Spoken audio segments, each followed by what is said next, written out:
Last year, this guy from Mumbai got a job offer at Google, and the salary package was 1.2 crores. And surprisingly, he had not even applied for a job. Google approached him. By the end of this video, you will get to know how to get a job like that. So here's number 5. Learn data and file structures and algorithms properly. See, you are learning computer science and engineering. There are 3 parts. If you take any other engineering, the names are not like that. Mechanical engineering, civil engineering, but this is computer science and engineering. There are 3 parts.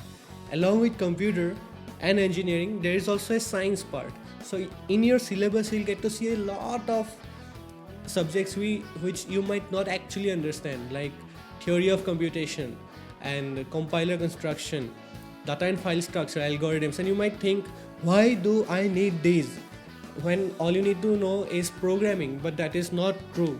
If you have done computer science engineering and if you have only learned programming, then you have not actually learned computer science engineering.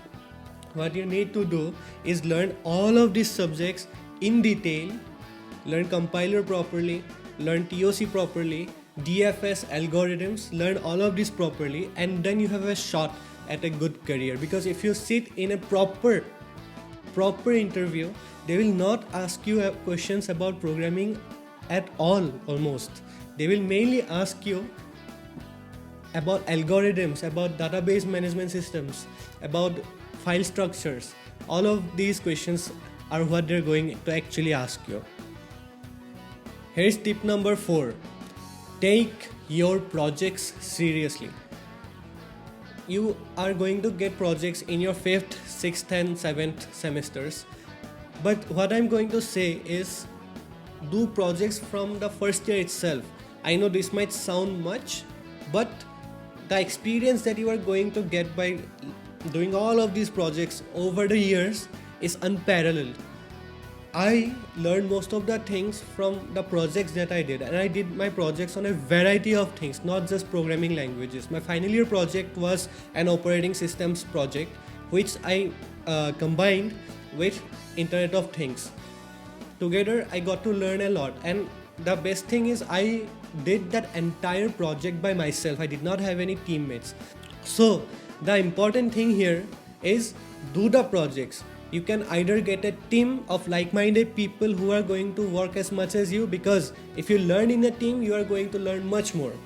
Otherwise, if you don't get people who are like-minded like yours, then just go ahead and do it by yourself, and make sure that the projects are of all different topics, because now the people who hire you are going to expect a lot from you, and they are not only going to ask if you know C programming or Python programming or JavaScript programming. They are going to ask you if you know all of these and 20 other things at the same time. And that is why you need to know all of the different things that you can.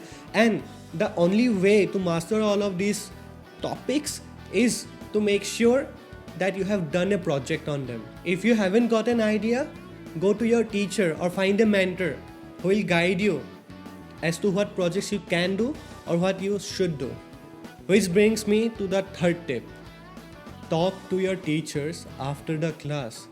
See, during the class, the teacher is going to be limited only by the syllabus.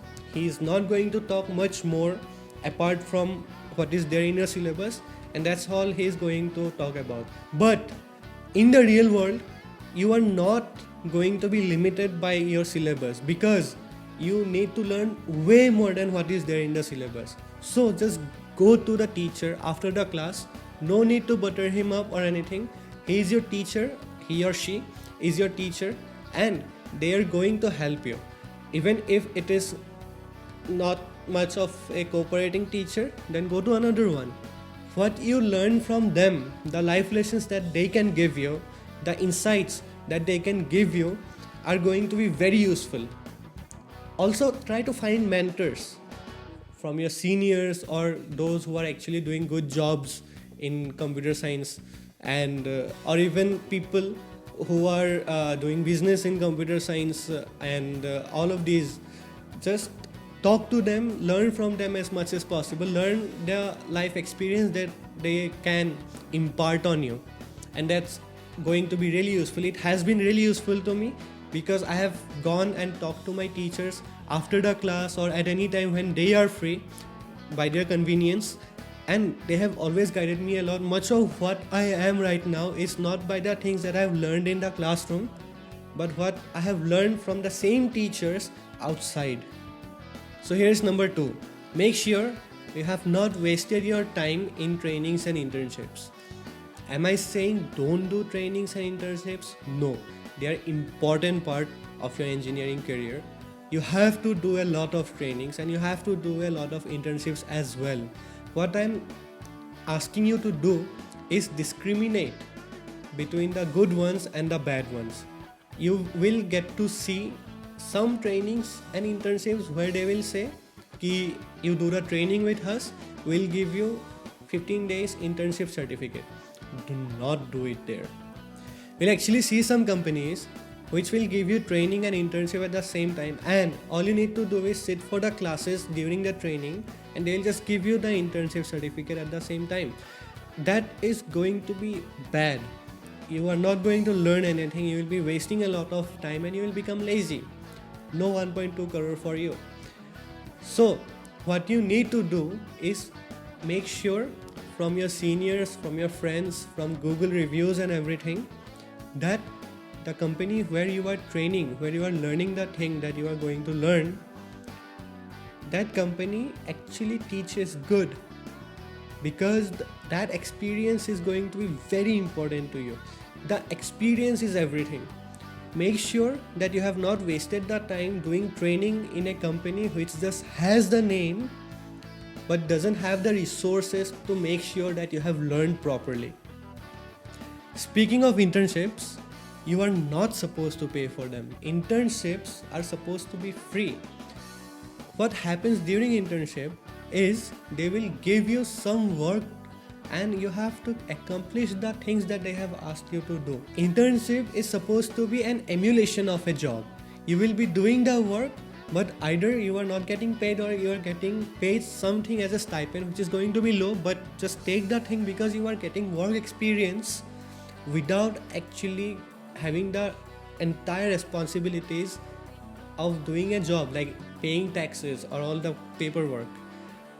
Internships are extremely important, and now that there are guidelines about having done at least 2 or 3 internships compulsorily, make sure that you have not done an internship just so that you can get a certificate.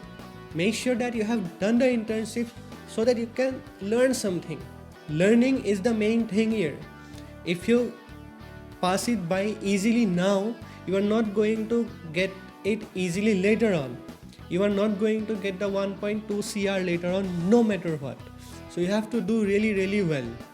Speaking of 1.2 CR, that Mumbai guy, I forgot his name, but he got the job placement offer from Google using HackerRank, which brings us to our point number 1.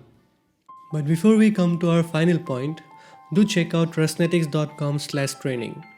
Trustnetics is Northeast India's first cybersecurity services company, and along with services, we also provide training for students, professionals, and corporates. We have finally brought our coveted professional training online, and you can register right now to learn a lot. You will learn how to become a professional in cybersecurity, which is the highest paying IT field, and you will learn right from the beginner level itself. OS and network hacking, web application security, bug bounties, reverse engineering, buffer overflows, hack the box, CTF, and much more is there in our exciting syllabus. So sign up now for an exciting career. It brings us to our point number 1, and that is have a great online profile. And by online profile, I'm not talking about your Instagram and TikTok profile. I'm talking about your GitHub and HackerRank profile. These two are going to be extremely important. Remember when I talked about taking your project seriously back in point number 4? Yes. So the number one point is, when you have done your projects, make sure you have uploaded them to GitHub. GitHub is a repository system which is going to be very useful for you, and upload all your projects, small or big. Make sure they are good, have good documentation. Let it be small as well, no problem. Make sure the name of the project clearly states what that project is about, and make sure your profile has your name and picture clearly. So when you have done this, your recruiters are going to have a look at your GitHub profile, and only then they're going to be somewhat interested. Even when I'm recruiting, I do have a look at your online profile, and that is one of the main reasons I'm going to hire you in the first place. And finally, the best thing that you can do is make your hackering profile. When you have made your hackering profile, you will have to solve a lot of challenges, and then you will have competitions also where you can apply and keep solving all those challenges and competitions, and at one point you will have a great profile. And just by looking at your hackering profile, one will be able to judge whether you are worth it or not. And this is how the Mumbai guy who did not go to IIT or NIT or whatever IT there is, but he went to a college whose name even I have not heard of ever, which is true for most of the students out there. Most of you are not studying in a premier institution, and neither did I. So all it goes to say is, you need to have a great online profile, and that is the one thing that is going to help you get an amazing job. So remember the 5 things which we have talked about today, and you are going to have a good job. Good luck to you. Thank you so much for watching. That's all for today. Like, share, subscribe, dislike if you didn't like it. Comment on what you want to know about next time. You want to know about hacking, computer science, any other thing that you want, let us know, and we'll get back to you. Thank you very much for watching. Have a great time.